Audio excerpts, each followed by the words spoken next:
Hi, I'm Tim McConnell, head girls basketball coach, Chartiers Valley High School, and this is Dingo Talk.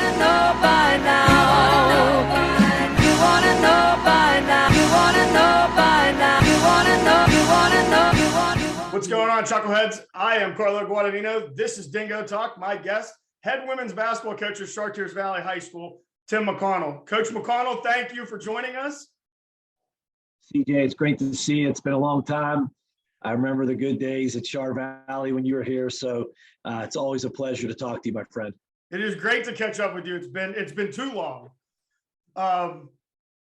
So for those of you who don't know, Coach McConnell was the fastest coach to 500 wins in Pennsylvania, I believe. Now has eclipsed 600 wins, and we will get into all of those wins and where the programs have gone. But first, we got to start off with the fact, guy is born and raised in Western Pennsylvania, from Brookline. How did you get into basketball? Why was basketball the sport that you gravitated to? You know, I grew up with 7 brothers and sisters, 8 of us all together. We went to a little Catholic grade school in Brookline called Our Lady of Loretto. And there was a guy there, his name was Dan Kale. We didn't have football, we didn't have any other sports, but we did have basketball. And Dan Kale coached every team from 3rd grade through 8th grade. And I just remember going to practices with my brother when he was a little bit older and then playing on the team. And it's just something that we fell in love with as a family. It was something that we really enjoyed and we had a lot of fun with it. But Dan Kale really sparked that interest for me and my family. Well, and, 1982, you're the co-captain to a WPIAL champion and a PIAA state runner-up. So, again, not a stranger to going down to the Palumbo and heading out to Hershey. When you got to Waynesburg, why Waynesburg? Well, first I went to Geneva College for 2 years, and then it just, the coach was leaving, and I just thought it would be a good change for me. And Waynesburg's point guard, Ray Tilly, was leaving, and I visited Waynesburg and just really fell in love with the coaching staff. Rudy Marisa was just tremendous, and I knew it was a right fit for me. And it's the best thing I ever did was going to Waynesburg College. And when you were at Waynesburg, they were not the Division III PAC member that we know them as today. They were still in the NAIA, correct? That is correct. We were in the NAIA District 18, playing St. Vincent's, Point Park, Westminster, schools like that. And we had some great rivalries and had a lot of success at Waynesburg. And it was some really good basketball. Well, and I would be remiss if I didn't bring up, because Bobby Fox, the sports information director, helped me out last night very late after a couple home games.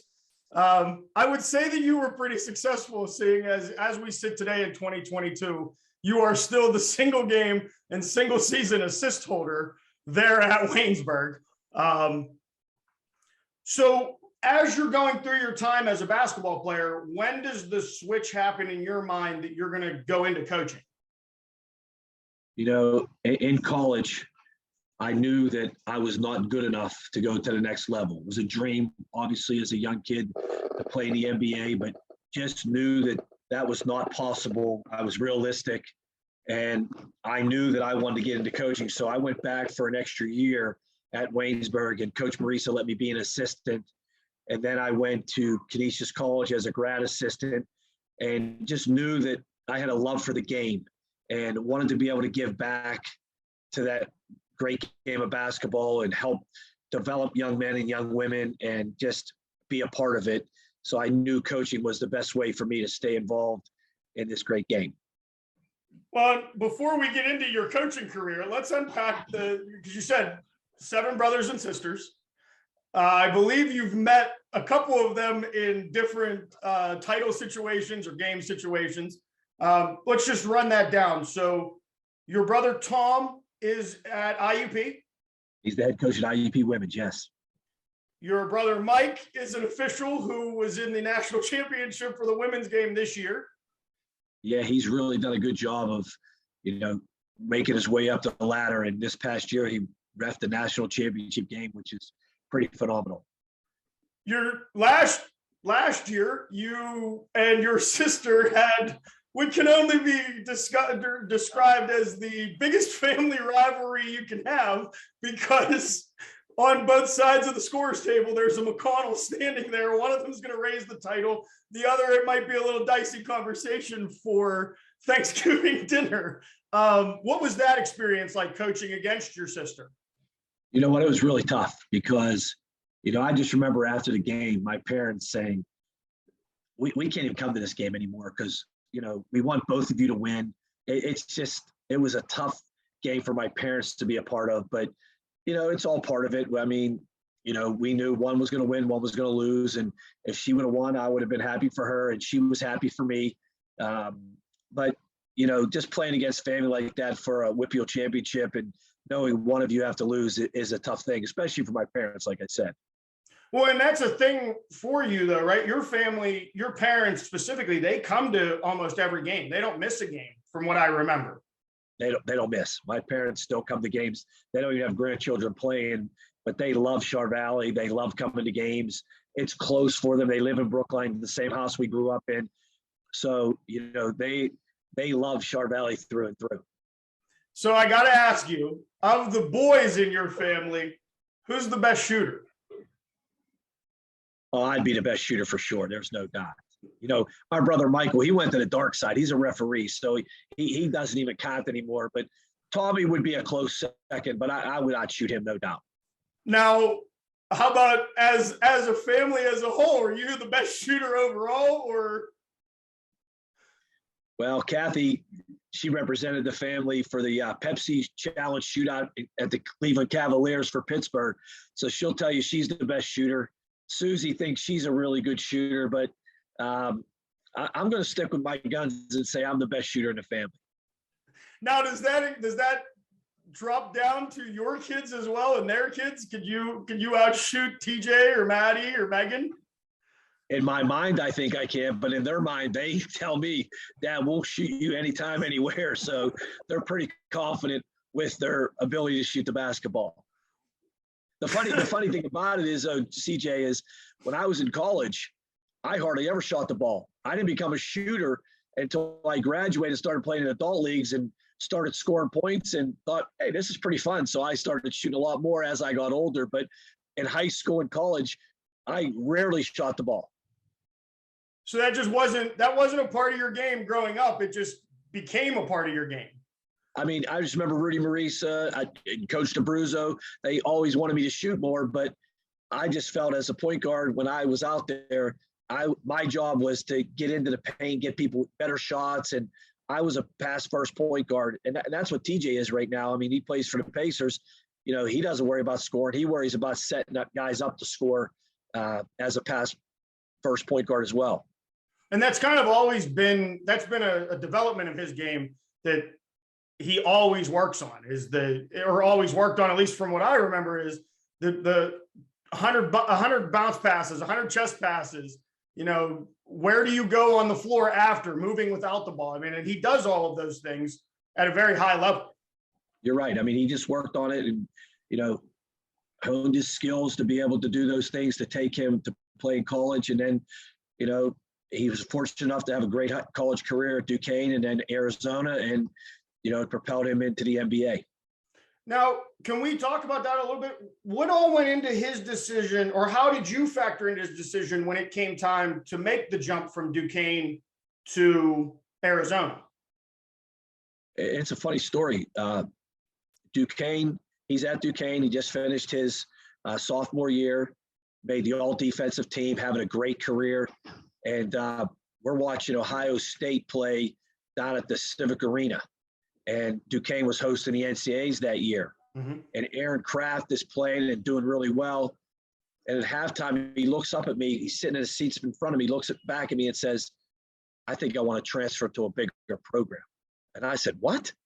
He said, I think I want to transfer. I want to play in the NCAA tournament. I think my best opportunity to play in the NCAA tournament would be going to a bigger program. I said, you know what? We'll talk about this when we get home. I thought he was just doing some talking. So we get home and he says, Dad, I love Coach Everard. I'm indebted to him, but it's just a great opportunity for me to be able to go to a bigger program and try to see if I can, do as well at a bigger program. So he said he wanted to transfer, and he went in and told Coach Everhart. It broke my heart because I love Coach Everhart. I thought it was, Duquesne was a great fit for him. But then he goes and gets interest, and it came down to Arizona, and it came down to Virginia. And I went on both visits with him. And in all honesty, I recommended Virginia selfishly because I could drive to Virginia and see him play 5 hours and drive back. I mean, that doesn't bother me at all. Arizona, I knew the only time I would ever see him play would be on TV or maybe occasional trip out to Arizona. So, but we went on the trip to Arizona, and I mean, he fell in love with the campus and the coaches, and I just knew it was right around the Easter break. And when I came home, I told my wife, I said, your son's going to be going to Arizona, I think. And then that Sunday, he said he wants to go to Arizona. So he called Coach Miller and said he was transferring to Arizona. Now, how did your wife take that news at first? She was shocked like I was that he wanted to transfer, but she knew that he was doing it because he wanted to do it for the best reasons to develop his game. And he thought if he went to a bigger program, it would help develop him to be a better player. And, in all honesty, a lot of people thought, he wasn't going to play at Arizona. There were people saying, man, he's crazy if you're going out there. He's not going to even get off the bench. When he got a scholarship offer from Duquesne as a sophomore, there was a guy from Bethel Park that emailed Ron Everhart and said, when did you start recruiting water boys? And Ron Everhart shared that story with us. And you talk about a motivator. When we left Duquesne, TJ said, I'll show him who a water boy is. And, and when he worked out, he would always say to himself, they think I'm a water boy. They think I'm a water boy. And he would work out till he got it down right. And then when he was going to Arizona, people doubted him and said, you know what? He's not even going to get off the bench. And I think that's what drove TJ to do well was all the people that second guessed and doubted his ability for him to be able to play at a high level Division I program. I would agree. I think that, and that's always been, in my opinion, when anytime I talk to him, he's still got that competitiveness in him. You can't say the wrong thing because he's gonna. Well, all right then. If I see you, I'm gonna beat you in that. So that's for sure. That's for sure. He has that it. He has that competitiveness in him that, I mean, he won't take no for an answer.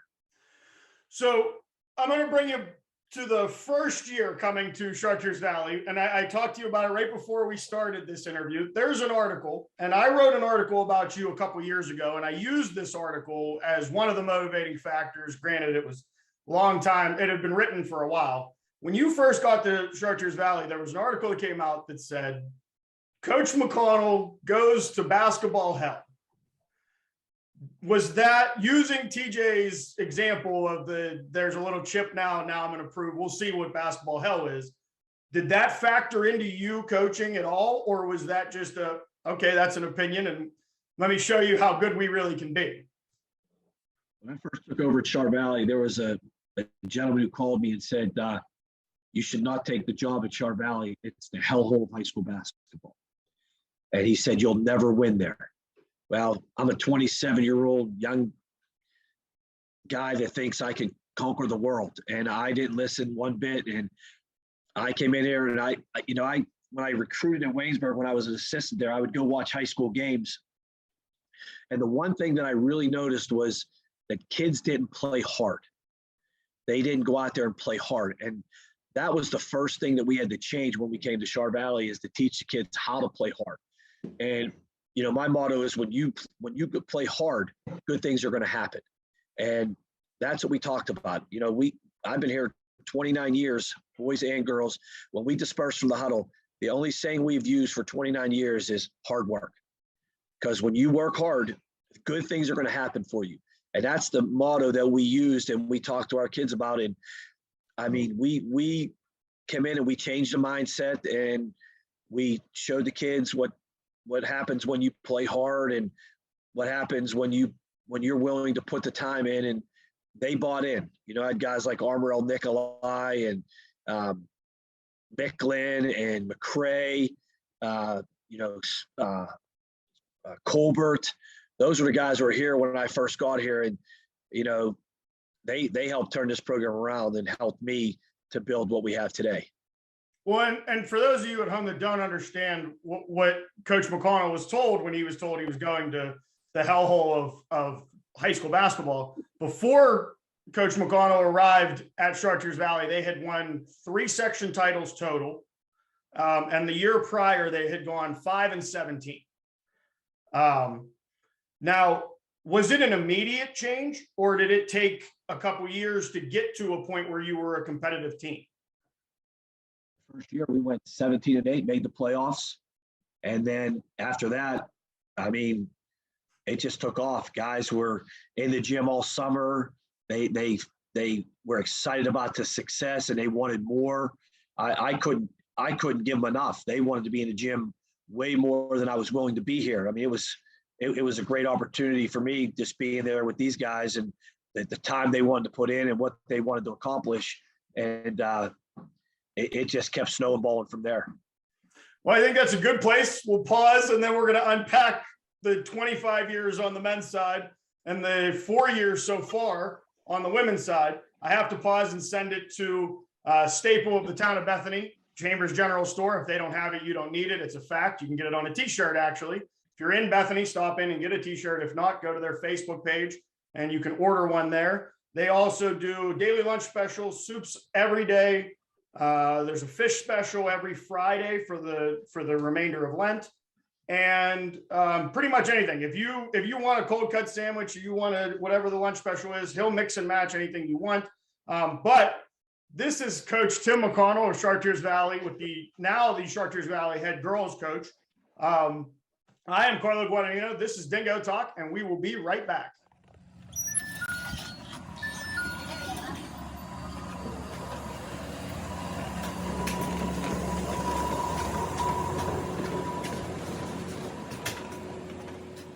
You're watching another exciting episode of Dingo Talk, recorded deep in the hidden lair in Bethany, West Virginia, where when you visit, make sure you stop by Chambers General Store. Grab one of our hot breakfast sandwiches made fresh all day. Don't forget the biscuits and gravy or one of the daily lunch specials. And if none of that trips your trigger, cold cut sub sandwiches and wraps made fresh all day to your order. Hey, and don't be the only alumni on the block that doesn't have the Chambers. If we don't have it, you don't need it t-shirt, or the latest edition of the Bethany, West Virginia shroom capital of the world in the psychedelic green. Hey, now back to you, Carlo. What's going on, Chuckleheads? I am Carlo Guadagnino. My guest, Coach Tim McConnell of the Chartiers Valley women's basketball team. We left off. Coach was letting us know about those early years at Chartiers Valley and the building blocks of the program. I kind of want to get into a couple of things with you, Coach. First, as a product of the Tim McConnell shooting camps and basketball camps, what goes into the camps every year? Because every year it seems like they get bigger. You have players that graduated that want to come back and be a part of it. You have players that are on the current roster that want to be a part of it. And I mean, you're starting development at second, third, at some cases, first grade. What goes into bringing in the young kids, and what's the difference between working with the young kids and then getting to those kids that come in when they're older? Great question. I think the biggest key is the reason we run summer camps here and programs is because fundamentals is the most important thing if you want to be a great basketball player. You've got to be fundamentally sound. You have to know how to dribble. You have to know how to pivot. You have to know how to pass, catch, shoot, rebound. And when we run camps, we do all the fundamentals. We make sure that they have a game plan when they walk out the door at the end of the week, that they have a game plan to be able to go throughout the summer and work on the things. We talk about don't hide from your weaknesses. You're good at something because you keep working on the stuff that you're good at, but you got to learn what you're not as good at. Maybe you're not as good with your left hand. We talk about start cutting your food with your left hand, start opening the door with your left hand, try to make your opposite hand as strong as your good hand. And that's, to make you versatile and be able to go both directions. I tell them one of the pet peeves of mine is when I go to a game and I hear a coach say, make him go right, make him go right, make him go right, because he has no left hand. Well, if you work on those fundamentals and you're able to go both directions, they can't make you go one way or the other because you're so good at going both directions. But fundamentals is the very most important thing that we work on through camps. Well, and I can still I can still picture in my head tennis balls flying up in the air while you're dribbling with one hand and switching over and dribbling and tossing tennis balls back and forth. What of the fundamentals? What is the goal when they come back to the, like, is there a goal for you when you see a kid come to camp every year? Do you want to see that improvement, or is that the only goal, or do you want to see, okay, now you got good at this, now we're going to start making you uncomfortable with this that you're not necessarily? Yeah, once they get to a level, where they accomplished, it's now pushing to the next level. Now, are you able to take those fundamentals and put them into a game situation and be able to, play defense and make those moves when somebody's guarding you, or be able to hit shots when somebody's contesting you. So, we do a lot of different things where they get to a certain level and then we push them to the next level. When you talked about the tennis balls at camp, CJ, I don't know if you remember, but I remember this like it was yesterday. We did a drill with, at camp where we do the block and dummy and we call them cupcakes. And you were the biggest cupcake that week at camp because you couldn't no, I'm just teasing you. Well, I do remember that you, me, and that pad had a very good conversation a couple times. There's no doubt about it. When I'm frustrated with, someone, I bring out the pad and I'm able to hit them a little extra harder to say I'm trying to make them tougher. This way they can't say it's child abuse or anything like that. So, and I learned how to shoot a three-pointer. I stopped passing up free open shots because I was afraid to shoot a three, and I got told, well, if you never shoot it, you're never going to miss it. So, well, we wanted you to work on your shot a little bit more, and once you worked on your shot, then we gave you the freedom for the threes. I remember when Mr. Lamonti was coaching you, he told me that you like to shoot the three a lot, so I remember that. That, and I had that awful turnaround jumper that you got me to get rid of. I thought I was Kobe Bryant with the kick leg, and that wasn't a real thing. So away from camp, now we're gonna dive right back in. So 25 years as the head men's basketball coach. In that time, there were 16 section titles, 6 WPIAL titles, and 2 runner-ups for the PIAAs. Now, the last runner-up for the PIAA was kind of special because is that TJ's senior year, or is it Maddie's TJ's senior year? That was TJ's senior year. We played Newman Goretti, and honestly, they had like 7 Division I players. And before the game, they were supposed to beat us by 30. And that game was at Penn State. I remember that game. What a game. And we had the ball at the end, and we were down 2. We tried to take a 3 to win the game because we knew they were much better than us. But we just fought so hard. And, I know we lost the game, but I could have been more proud of those guys to go out there and play against a team like Newman Goretti because, before the game was started, they had us already losing and Newman Goretti champions. And, we fought hard that game, and Newman Goretti even was scared at the end. They even admitted, wow, we didn't expect it to be this close. Now, what is that? So you're going through TJ's senior year. What is that last run like? So you get the WPIAL championship. Now you go into the state tournament, and then you come to that last game. What is that like for you? Not as a coach, but as a father, you're right there. That's your son's last high school, your oldest son's last high school game, where most parents are sitting in the stands watching, and it's, I'm sorry that this happened. What's it like for you? Because there's kind of a conflict there between being a coach and being a dad. In all honesty, when we went to that game, I didn't think of it as a dad. I was just thinking of it as a coach and trying to help this team to win a state title. But after the game was over, I got to reflect, and I was sad that it was my son's last game and the last time I was going to be able to coach him. But, it was a great ride, the 4 years in high school that I had with TJ. And then we move down the line. You're gonna win another WPIAL title with your next son, Maddie. What would you say the biggest differences are? And I don't want to get you in trouble with TJ or Maddie, but one-on-one game, what's the strength versus what's the weakness of both players? I thought TJ's pull-up jumper was really good. I thought his shot was good. I thought Maddie was stronger. He took the ball to the hoop better. Maddie rebounded a lot better. Not that TJ didn't rebound, but Maddie just had a bigger frame on him, and he could take the pounding and go inside. more than TJ. They were a little bit different in that aspect where Matty could do more things inside and TJ did a little bit more outside. Not that Matty didn't like to shoot the ball though, but he shot it. But his body let him be a little bit more physical than TJ was. So if we, for your 25 years, if we had to break down your, and I know you don't like to do this, but your top 5, the players that have come through, that came through the men's program. You named a couple of them that I remember hearing about. Nikolai Colbert, Jerry Harness's name comes to mind. TJ's name comes to mind. Eli Maravich's name comes to mind. Who would you say and it doesn't have to be in any order. I'm just saying the 5 best players that have come through your program on the men's side. You know, I don't know if you could say the 5 best because everyone was great in their own way. Like Travis McKenzie, not a great scorer, but if I had 5 Travis McKenzies that year, we don't lose a game because he's so tenacious and plays defense and hustles. Mike Sherry was a great shooter. Armel Nikolai, Ahmed. Wow. I mean, there's so many great players that came through this program. You know, Spencer came through and was one of the best shot blockers. Spencer Castle was one of the best shot blockers we ever had. I mean, to sit down and name the best 5, that would be the Palettis. They were tough as nails. They played defense and rebound and did all the little things. I mean, you're talking about some guys that I really would have a tough time putting a list together. You know, Mike Colbert and Dave Colbert, you know, was older than him, set the tone for everyone. Mike Colbert was a great shooter.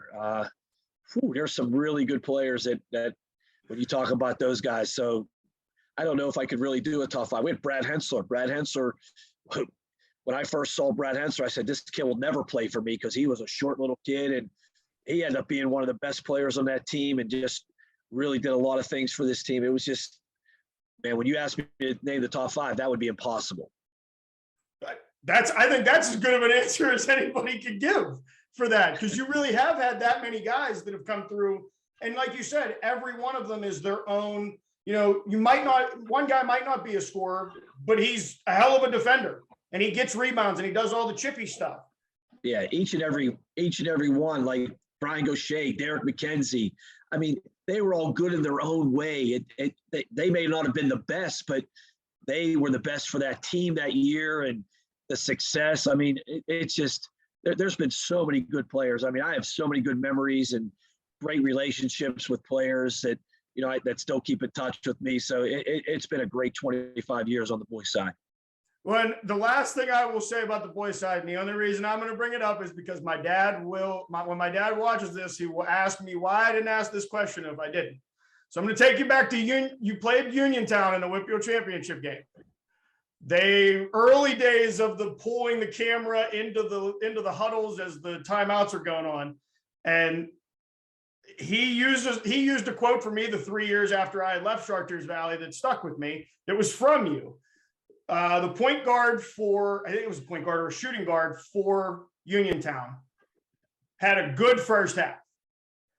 Coming out of the second half, there's a timeout, and I think you tell one of the McKenzie brothers, I want you inside his shorts. I want you to tell me what color's underwear he's wearing. I mean, because that Uniontown, we should never beat Uniontown. But that's what you're talking about right there is why Char Valley has been great, because we should have never beat Uniontown, but those kids come out and played, and Kareem El-Nikolai played the game of his life. Glenn Miner. I mean, you talk about guys that shouldn't have been doing what they're doing, but you're right. I told it might have been the McKenzie brother that you get inside his shorts and you tell me what color underwear. That's how close I want you to him.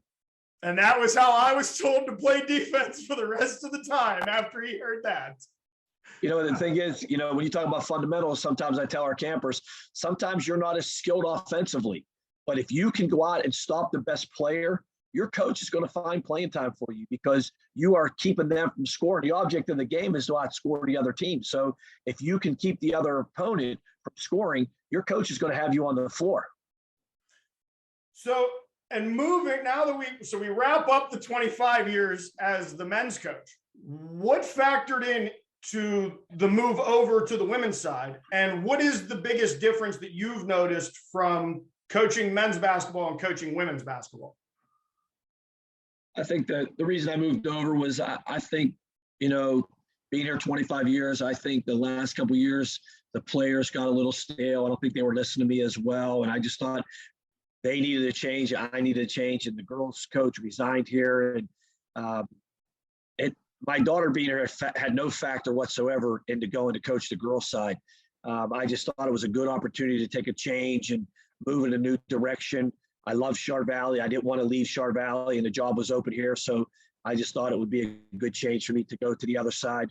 Two of the biggest differences, I think, the girls, they go to the bathroom a lot more than the boys. We'll be practicing, and girls are running out to go to the bathroom in the locker room. I'm like, where are you going? You got to go to the bathroom, coach. I mean, but I think the one thing that's the girls do is they listen better. They don't think they know everything. Like there were some boys, that times would like look at me and say, I already know what you're talking about. You don't need to coach me. I know. But the girls, when you coach them, they look at you like, tell me anything I need to do to get better. And they really take it and take it to heart. Well, and I would say so 110-7 with this group of seniors here that is graduating this year. 3 WPIAL titles, and 1 state title and 2 runner-ups. That's correct. And we had the COVID year. We were 27-0. So I really believe we would have been state champions that year. Well, and that falls into that year that was continuing the streak of the 64 wins in a row. I think the way you described Norman Gary on the men's side, I think a lot of people those first 2 years, when they saw how dominant the program was on the women's side, I don't think anybody had you guys losing for 2 or 3 years down the line as that streak kept going. How did you keep everybody focused during that, especially with the COVID year and everything kind of shutting down as abruptly as it did? You know what? We never talked about the streak. We never even addressed it. Like I didn't get into coaching for streaks or anything like that. So that wasn't something that was a priority here. Once it was over, we talked about it to the girls, how it's something that can be very special when they think about it, when they have their own kids and they talk about their success and their what they did in the program. But it was never addressed. We never even talked about, we got to win this game, that the streak continues. We just went out and played. And, when I reflected on this team that went 110-7, the thing that's the most amazing to me is these girls came to play every night. You're talking about young 13, 14, 15, 16, 17, 18-year-old girls. And sometimes, when you have young people like that, they're a little bit immature and they're not ready, and they're not this group. They came focused, they practiced. And that's the one thing about this group that I'll remember is they, night in and night out, came ready for practice or games and stayed focused. Now, I'm not going to ask you if you were getting ready to retire, because I don't foresee you leaving until you say, yeah, I'm good. I've done everything I want to do. But what is it like getting the opportunity to coach your children? And I feel like there's always been this rumor that, Coach McConnell's he's going to head to the college level. He's going to head to this school. He's going to head to that school. Did it ever enter your mind of going to the next level and coaching at the collegiate level, or did you like being at the development level in high school? I went to be a grad assistant at Canisius, and we flew all around the country. And in all honesty, I don't like flying. I got to take Dramamine when I fly. I get sick. It just wasn't enjoyable to me to fly all around the country and be on the planes and be away. And I think I'm where I need to be. High school basketball, is something that I really enjoyed.